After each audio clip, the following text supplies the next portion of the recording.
Adam has fallen. And the children of men were multiplying. In those days our daughters were beautiful. But the angels, the sons of God, they saw, and they were consumed with lust. One day they decided that they wanted to come down to earth and marry our women. They wanted to have children of their own. But Semyaza, the chief angel, the leader of the Watchers, he gets scared that he would get punished alone for this great sin. So those angels, they bound themselves together with a sacred oath. They swore they would never abandon this plan, strayed from the Creator. See, they descended in the days of Jared on the summit of Mount Hermon, and they took unto themselves wives. Each chose for themselves one, and they began to defile themselves with them. These angels taught these women charms and enchantments, magic. But when these women became pregnant, they bore the great giants. They consumed all our food, and it wasn't long until it was impossible to sustain them. And when our supply ran out, the giants turned against humanity.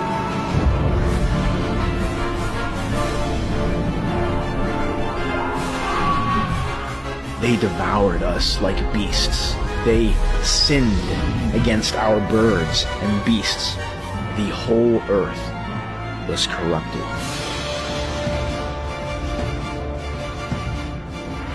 Eventually, one of those fallen angels named Azazel taught men about this substance called metal. It allowed us to make swords, knives, shields, and breastplates, and so much godlessness arose. The whole earth was filled with blood and injustice. So the archangels, Michael, Uriel, Raphael, and Gabriel, they saw the cries of earth, who accused Semyaza for mingling with earthly women, leading to the birth of the great giants. Then the Creator, the Holy and Great One, spoke, and he sent the angel Uriel to the son of Lamech. He told him, "Go to Noah and tell him to hide himself. Reveal to him the end that is approaching, that the whole earth is about to be destroyed, and a great flood is about to come. Tell him how he can escape, so his seed alone can be preserved." Then the Creator spoke to the angel Raphael. "Bind Azazel, hand and foot, and then make an opening in the desert and throw him inside.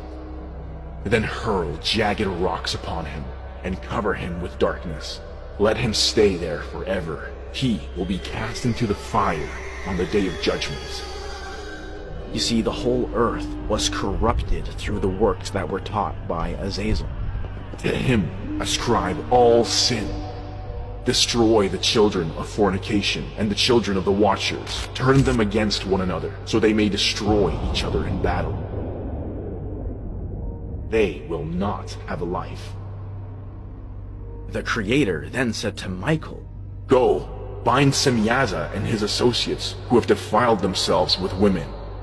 Let them witness the destruction of their children. Bind them for 70 generations, deep within the valleys of the earth, until the day of judgment.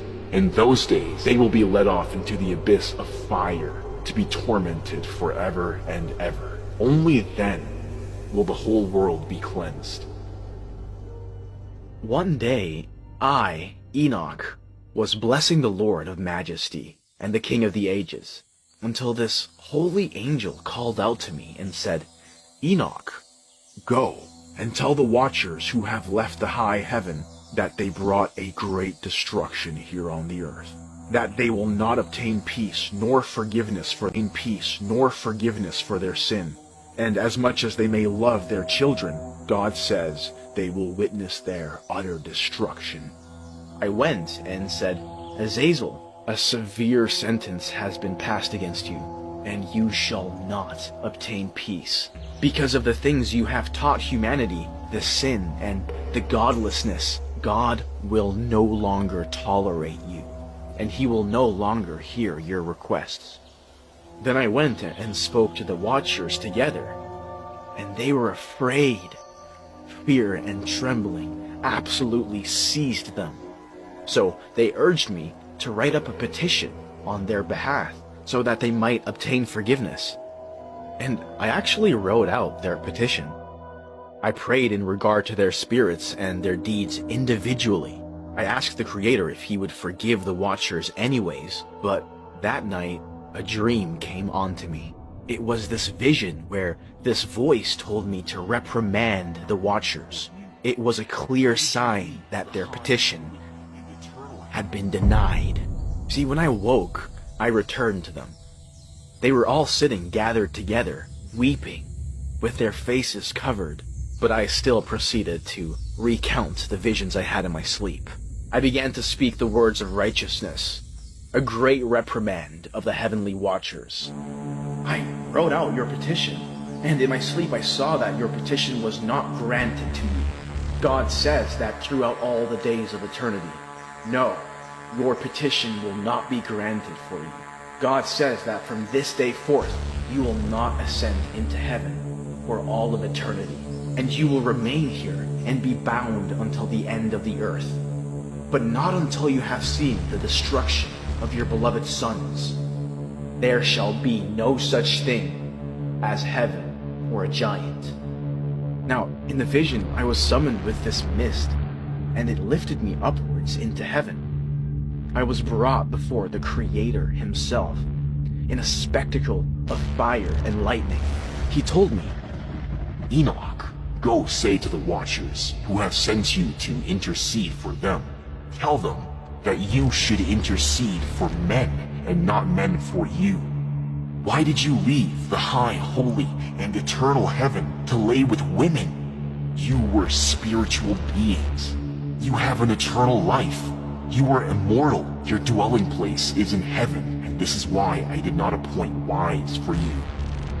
You have defiled yourselves with the daughters of men. Now, these giants, who are produced from spirit and flesh, they will have to remain here on earth.